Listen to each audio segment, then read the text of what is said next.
할렐루야. 하나님께서 우리 함께 하십니다. 오늘은 믿는 자가 되게 하신 은혜라는 제목으로 요한복음 20장 26절에서 31절까지 말씀을 함께 보겠습니다. 요한복음 20장 26절에서 31절까지 말씀 우리 한 목소리로 읽겠습니다.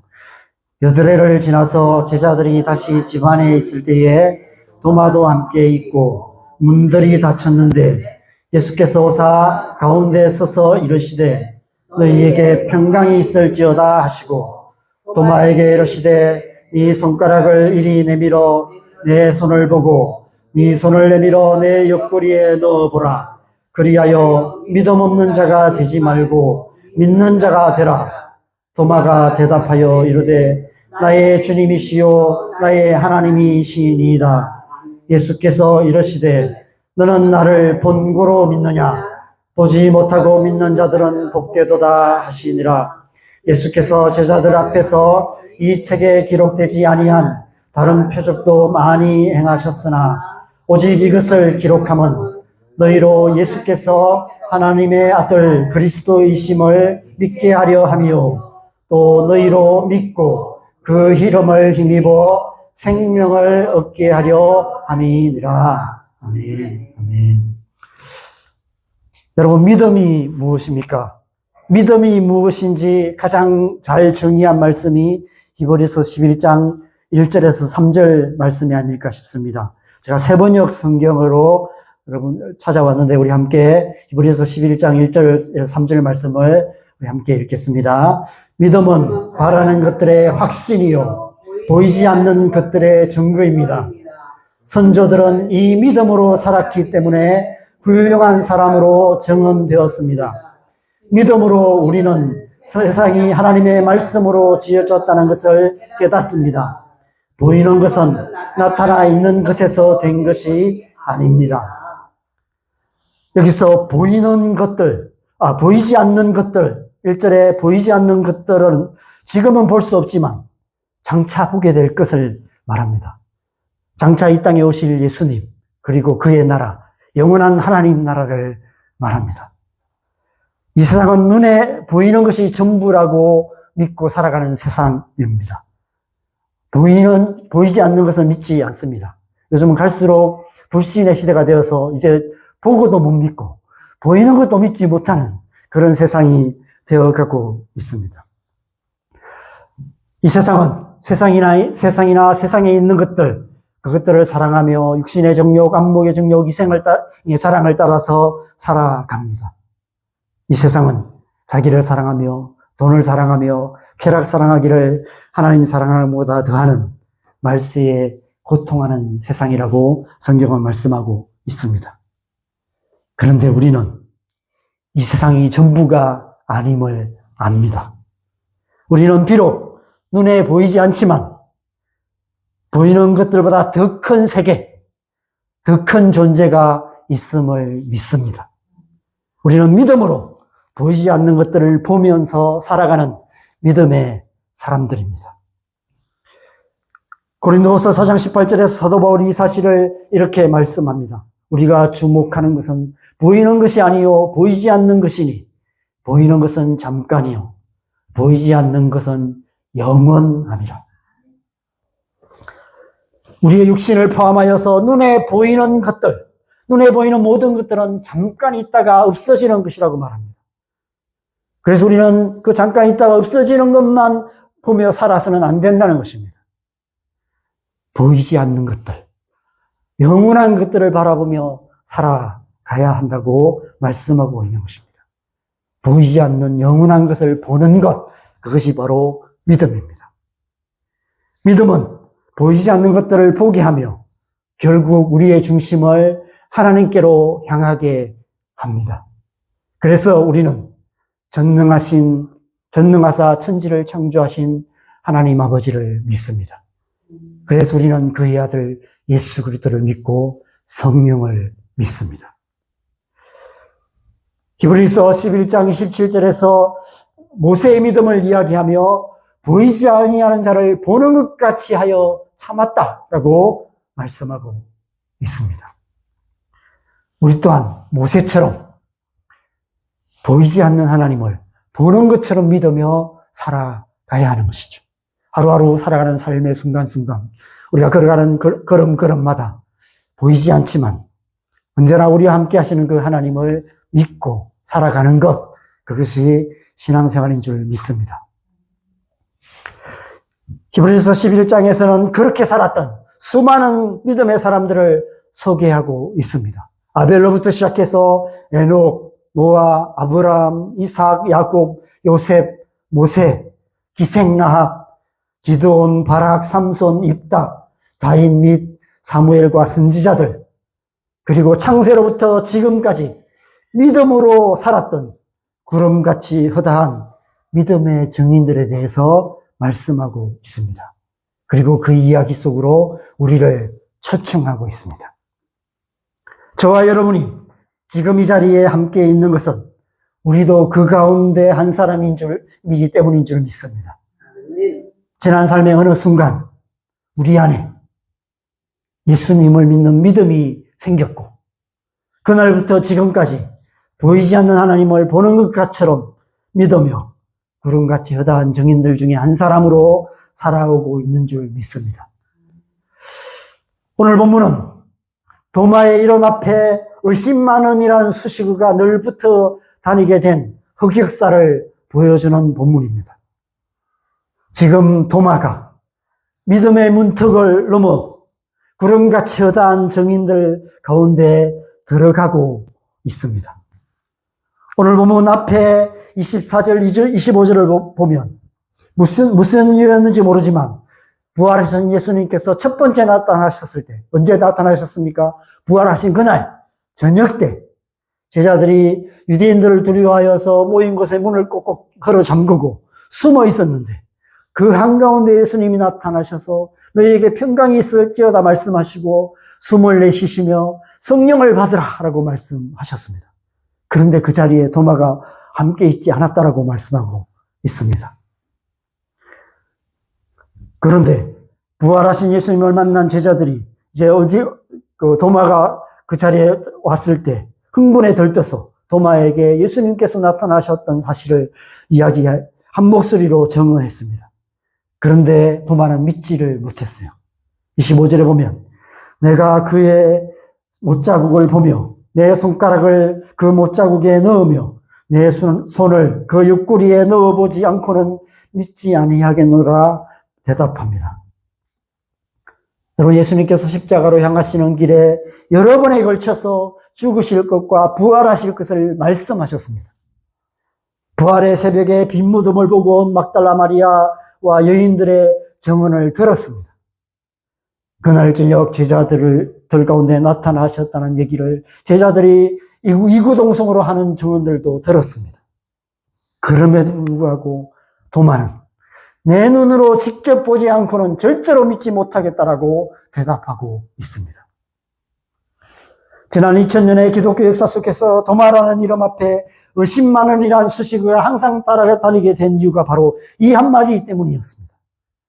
아마 주님께서 다시 오실 그날까지 도마라는 이름 앞에는 항상 의심 많은이라는 이름 수식어가 붙어 다닐 겁니다. 의심 많은 도마라는 이름으로 기억될 것입니다. 도마라는 이름이 12제자 중에 베드로, 요한, 가룟 유다 다음으로 떠오르는 이름이 된 이유도 그 때문이 아닐까 싶습니다. 도마라는 이름이 많은 사람에게 기억되는 이유가 뭘까 생각해 보니까 우리 또한 도마 같은 모습이 많기 때문에 그렇지 않을까 이런 생각이 듭니다. 저는 도마라는 이름 앞에만 이런 수식어가 붙는 것은 좀 불공평하다 이런 생각이 듭니다. 다른 제자들도 다 흑역사가 있었기 때문입니다. 베드로를 비롯한 다른 제자들 이름 앞에도 더 긴 수식어가 붙어야 마땅하다는 생각이 듭니다. 새벽닭 울기 전에 예수님을 3번이나 모른다고 부인한 베드로, 십자가로 향하는 길에 예수님의 좌우편에 먼저 앉겠다고 설레발을 쳤던 야고보와 요한, 예수님께서 십자가에 잡혀가실 때 자기들만 살겠다고 예수님을 버리고 도망쳤던 안드레, 빌립, 바둘로메, 마태, 다데오, 시몬, 작은 야고보. 누구 하나 흑역사가 없는 제자들이 없었습니다. 여러분, 우리는 어떻습니까? 지금까지 신앙생활 하는 동안 우리에게도 그런 흑역사가 많이 있었습니다. 결정적인 순간에 가룟 유다처럼 예수님의 이름을 배신하고 팔아버리기도 하고, 베드로처럼 예수님을 모른다고 부인하기도 하고, 야고보와 요한처럼 예수님의 이름을 이용하여 자기의 유익을 구하기도 하고, 정작 믿음이 필요한 순간에 의심 많은 도마처럼 반응할 때가 얼마나 많습니까? 지금도 그런 모습으로 살아가는 우리의 모습을 발견하곤 합니다. 솔직히 저는 의심 많은 도마의 모습이 낯설지가 않습니다. 딱 저의 모습을 보는 것 같습니다. 하나님께서 교회를 개척하게 하실 때 이사야 54장 말씀을 주셨습니다. 그래서 비밀번호도 2454로 이렇게 정했습니다. 이사야 54장에 하나님께서 주신 그 약속이 있음에도 불구하고 늘 믿음이 없어서 도대체 내가 뭐하고 있을까, 이런 의문들을 갖는 저의 모습을 보게 됩니다. 처음부터 그랬던 것 같습니다. 교회 처음 다녔을 때 저의 모습이 생각납니다. 친구 따라 우연히 교회를 갔는데 열심히 교회를 다녔지만 늘 하나님이 정말 계실까라는 질문이 떠나지 않았습니다. 하나님을 믿고 싶은데 잘 안 믿어졌습니다.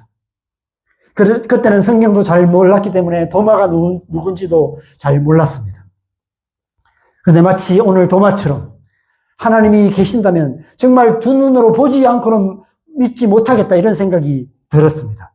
하나님을 두 눈으로 보면 믿을 수 있을 것 같았습니다. 그래서 아무도 없는 예배당에 혼자 가서 이런 기도를 여러 번 했던 것 같습니다. 하나님 정말 계신다면 지금 아무도 보는 사람이 없을 이때 잠깐이라도 한번 나타내 주시면 안 됩니까? 이런 기도를 많이 했습니다. 하나님이 정말 계신다면 제 눈으로 보고 싶습니다. 제가 보면 믿을 수 있을 것 같습니다. 이런 기도를 했던 것 같습니다. 나름 진지하게, 간절하게 기도했던 것 같습니다. 하나님께서 짠하고 나타나셨을까요? 저뿐 아니라 많은 사람들이 신앙생활 초기에 이런 기도를 하곤 합니다. 의심 많은 도마 같은 사람들이 많이 있습니다. 그런데 정말 하나님이 짠하고 나타나셨다는 얘기는 들어본 적이 없습니다. 그런데 오늘 본문에서 예수님께서 의심 많은 도마에게 나타나셨습니다. 오늘 본문은 예수님께서 부활하신 후에 두 번째로 제자들에게 나타나신 사건을 기록하고 있습니다. 그런데 보면 26절에 보면 여드레를 지나서 예수님께서 오셨다라고 말씀하고 있습니다.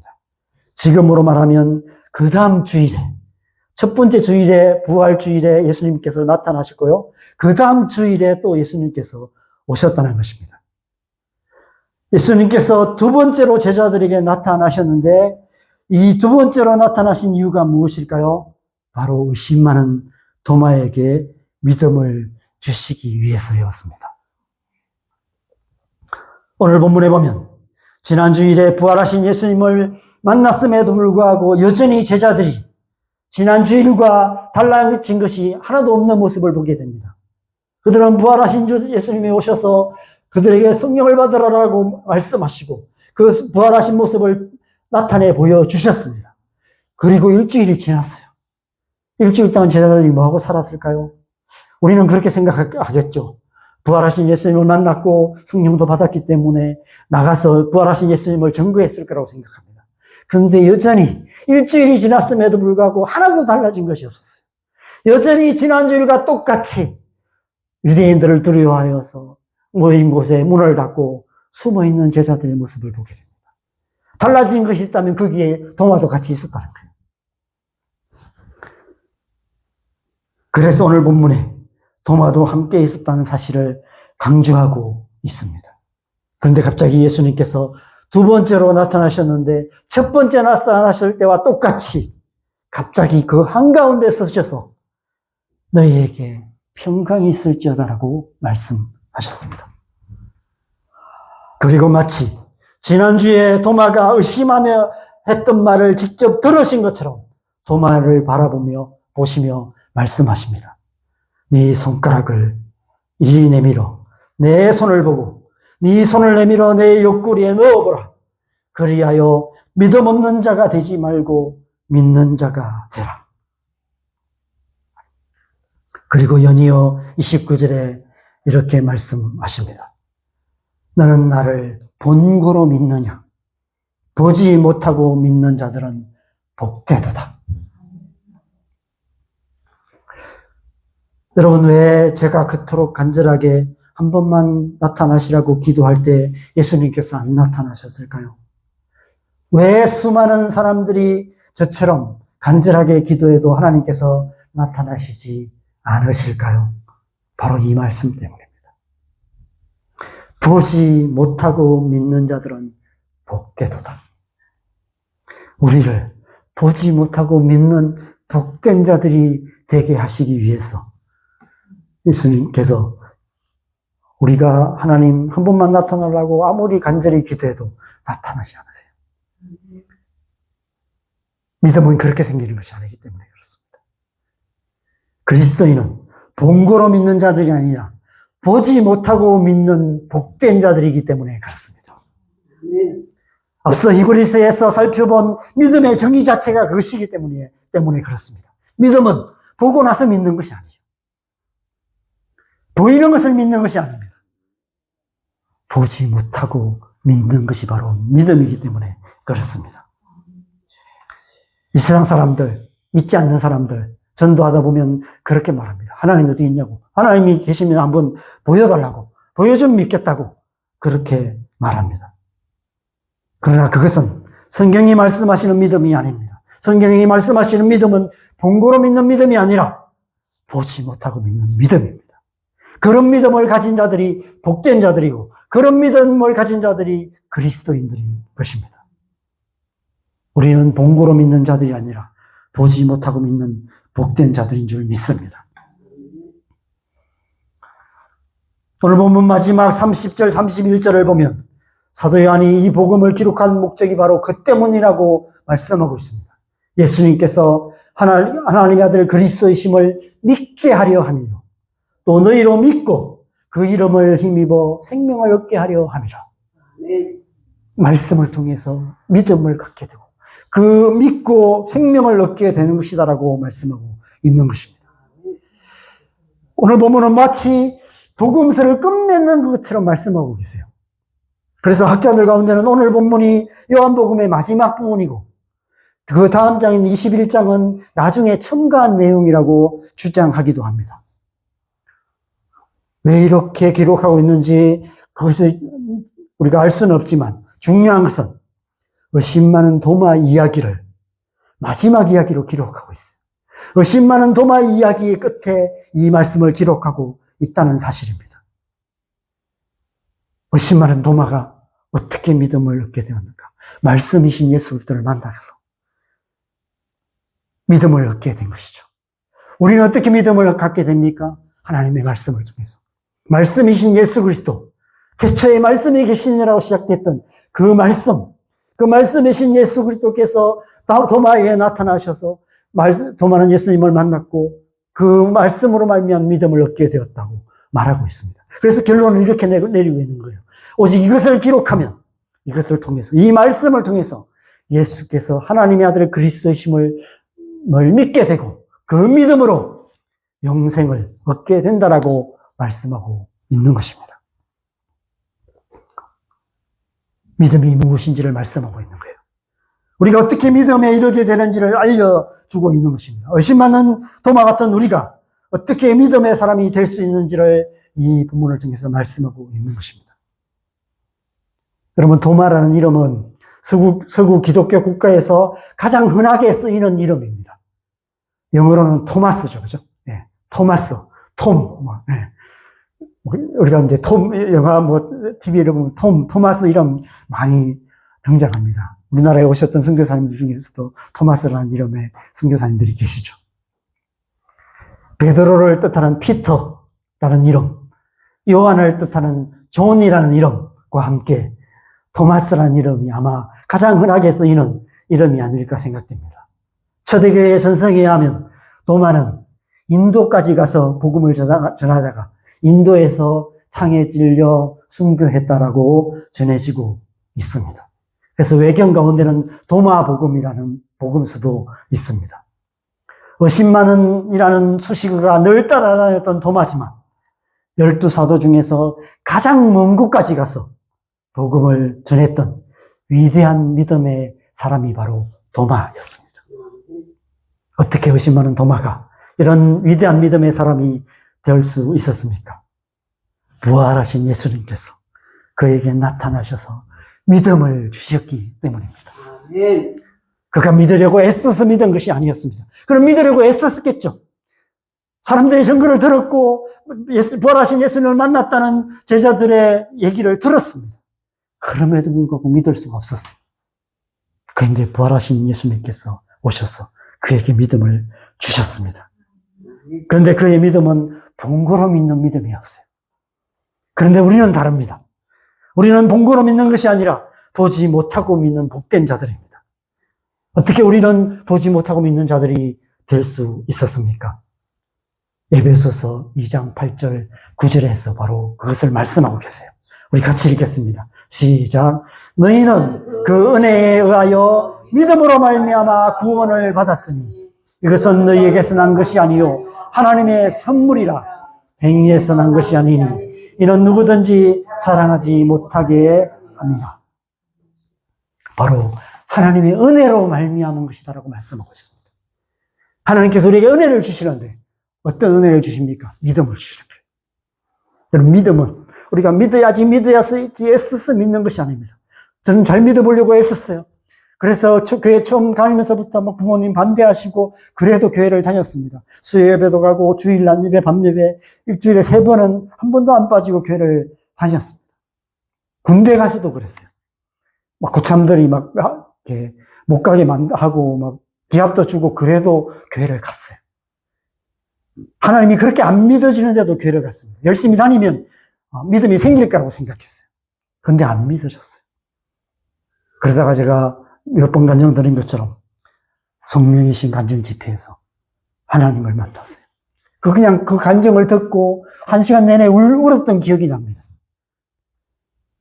아마 여러분도 그러시겠지만 아마 그때 제게 은혜를 주셨던 것 같습니다.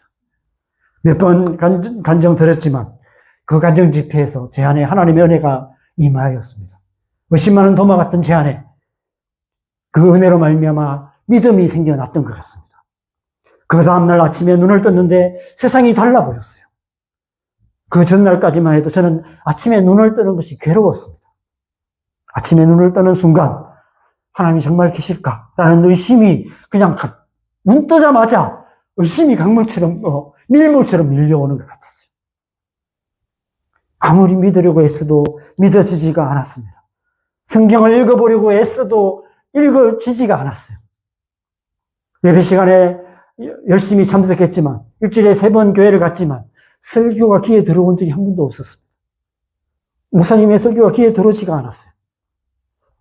그런데 그날 이후 그 다음날 아침에 눈을 떴는데 제가 달라져 있었어요.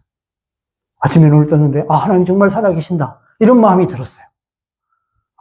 그러면서 성경을 읽어야 되겠다 이런 마음이 들었어요. 그래서 성경을 폈는데 성경이 너무 재미있는 거예요. 그래서 하루에 막 수십 장씩 읽어서 몇십 장씩 읽어서 한두 달 만에 성경 일독을 했습니다. 그리고 그날 이후에 그 은혜가 저를 인도하시기 시작하셨어요. 보지 못하고 믿는 복된 자가 되었던 것이죠. 그리고 결국 제가 사역자의 길로 저를 인도하셔서 지금까지 저를 이끌어 오셨습니다. 이 말씀을 준비하면서 지나온 시간들을 되돌아보니까 사역자로 살아온 삶 또한 모든 것이 은혜였다는 사실을 고백하게 되는 것 같습니다. 하나님을 위해 제가 뭔가를 했던 시간이 아니라 오히려 사역자로 살아왔던 그 시간들이 하나님의 은혜가 제 안에 역사하셔서 제 안에 하나님의 형상을 만들어 가시는 그런 시간이 아니었을까 하는 생각이 들었습니다. 지금도 하나님께서 그 일을 제 안에 하고 계신다는 생각이 들었습니다. 태초에 혼돈과 공허와 흑암과 기품에 있던 이 땅의 수면 위에 운행하시며 하나님의 말씀을 따라서 천지 만물을 창조하시고 하나님의 형상으로 사람을 창조하셨던 그 하나님의 영이, 그 성령의 은혜가 지금도 제 안에, 여러분 안에 역사하셔서 믿음을 주시고 구원에 이르게 하고 계시는 것입니다. 그래서 우리는 이렇게 고백할 수밖에 없어요. 은혜 아니면 살아갈 수 없네. 호흡마저도 다 주의 것이니 모든 것이 은혜, 은혜, 한없는 은혜. 아마 이 고백이 여러분의 고백이기도 한 줄 믿습니다. 한없는 그 하나님의 은혜가 여러분을 보지 못하고 믿는 복된 자들이 되게 하셨고 지금까지 믿음의 삶을 살아오게 하신 줄 믿습니다. 지금도 그 은혜가 여러분 안에 역사하셔서 날마다 여러분의 믿음이 더 자라서 여러분 믿음으로 하나님 나라를 이루는 삶을 살아가게 하고 계시는 줄 믿습니다. 그 은혜가 우리가 이 땅을 살아가는 동안 변함없이 우리와 함께 하셔서 날마다 우리를 저 영원한 하나님 나라로 인도하고 계시는 줄 믿습니다. 그래서 이 땅에서 우리의 삶이 마치는 그날에 주님의 형상을 닮은 모습으로 주님 앞에 서게 하실 줄 믿습니다. 날마다 그 은혜를 믿고 의지하여 보이지 않는 자를 보는 것처럼 믿으며 날마다 하나님과 동행하는 삶을 살아가는 저와 되시기를 주님의 이름으로 간절히 축원합니다. 아멘. 오늘은 설교를 좀 빨리 마치고